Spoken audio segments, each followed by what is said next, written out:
அதாவது பெஞ்சல் புயல் காரணமாக திருப்போரூர் சுற்று வட்டார பகுதியில் சுமார் ஒரு 12 மணி நேரத்துக்கு மேலாக இந்த மின்சாரமானது துண்டிக்கப்பட்டுள்ளது.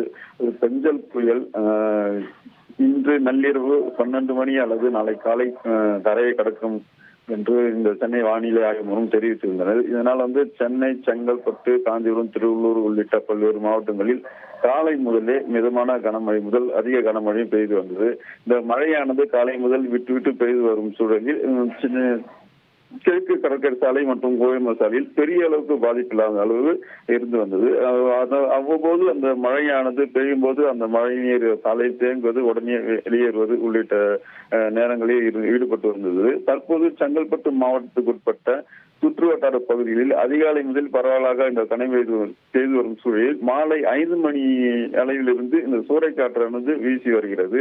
இந்த சூழலில் காலை சுமார் 10 மணிக்கானது இந்த சுற்று வட்டார திருப்போரூர் துணை மின் நிலையத்துக்கு உட்பட்ட சுற்று வட்டார பகுதியில் திருப்போரூர், கேளம்பாக்கம், கோவளம், முட்டுக்காடு உள்ளிட்ட பல்வேறு இடங்களில் இந்த மின்சாரம் துண்டிக்கப்பட்டுள்ளது. சுமார் 12 மணி நேரத்துக்கு மேலாக இந்த மின்சாரம் துண்டிக்கப்பட்டு இந்த பகுதி முழுவதும் மின்சாரம் இல்லாமல் அவதிப்படும் சூழலில் இருந்து வருகிறது. தற்போது இரவு நேரத்திலும் இந்த மின்சாரம் துண்டிக்கப்பட்டதால் பொதுமக்கள், பெண்கள், வயதான முதியோர்கள், சிறுவர்கள் என பெரும் அவதிக்குள்ளாகி வருகின்றனர். அதாவது இந்த காற்றின் வேகம் அதிகரிப்பாக இருப்பதனாலும் இதனால் இந்த மின்சாரம் துண்டிக்கப்பட்டு வருகிறது. மேலும் இந்த பெஞ்சல் புயல் காரணமாக இந்த பகுதியில் தற்போது மழைக்கு வர வாய்ப்பு இருப்பதாக ஒரு தகவலும் தெரிவிக்கப்பட்டுள்ளது. தற்போது வரை இந்த பகுதி முழுவதும் காற்று வேகம் அதிகமாக வீசி வருகிறது.